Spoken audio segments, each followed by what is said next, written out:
श्री कृष्ण गोविंद हरे मुरारे, हे नाथ नारायण वासुदेव।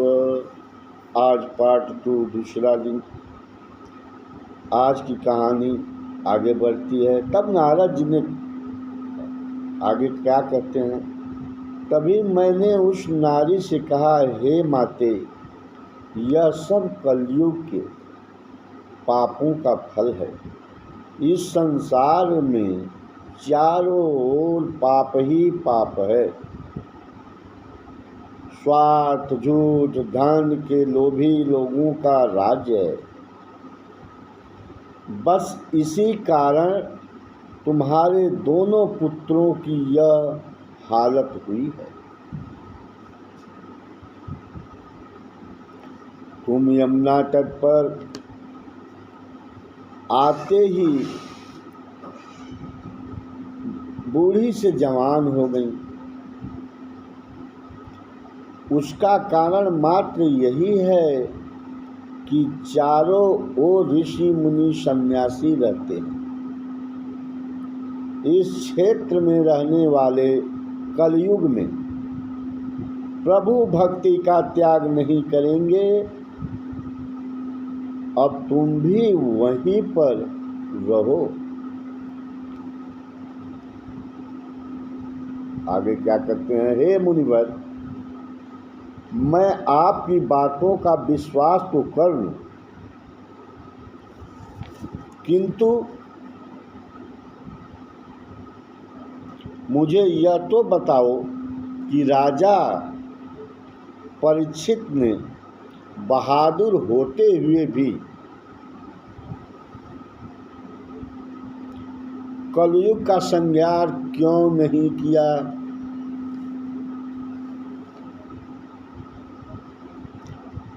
फिर बोले, हे माँ,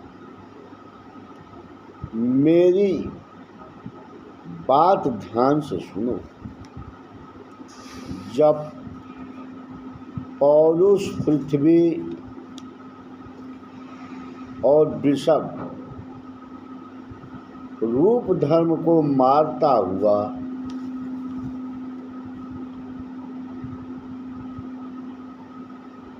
कलयुग आ रहा था, तो राजा परीक्षित ने ललकारा। कलयुग तो बहुत चालाक था।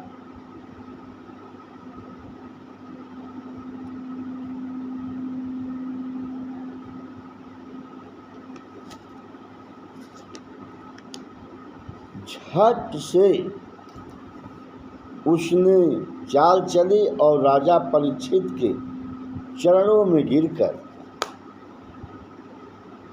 क्षमा मांगने लगा। कलयुग जो है राजा मतलब परीक्षित के चरणों में झुक कर माफी मांगने लगा। देखिए, कलयुग में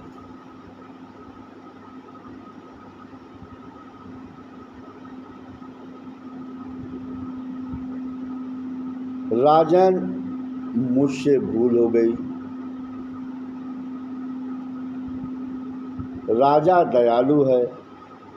वह शरण में आए हुए शत्रु को भी छोड़ देता है, अपना धर्म समझता है। बस इसी चालाकी से कलयुग बच गया। माँ, मैं तुझे बता दूं कि कलयुग में प्रभु की थोड़ी सी पूजा में ही लोग उसे पा लेते हैं। इसलिए तुम प्रभु की उपासना करो, तुम्हें शांति मिलेगी। जो मुक्ति सतयुग में ज्ञान और वैराग्य में प्राप्त होती थी, वही मुक्ति कलयुग में भक्ति से प्राप्त हो जाती है। जब ईश्वर ने तुम्हें बनाया था, तुमने उनसे आज्ञा मांगी?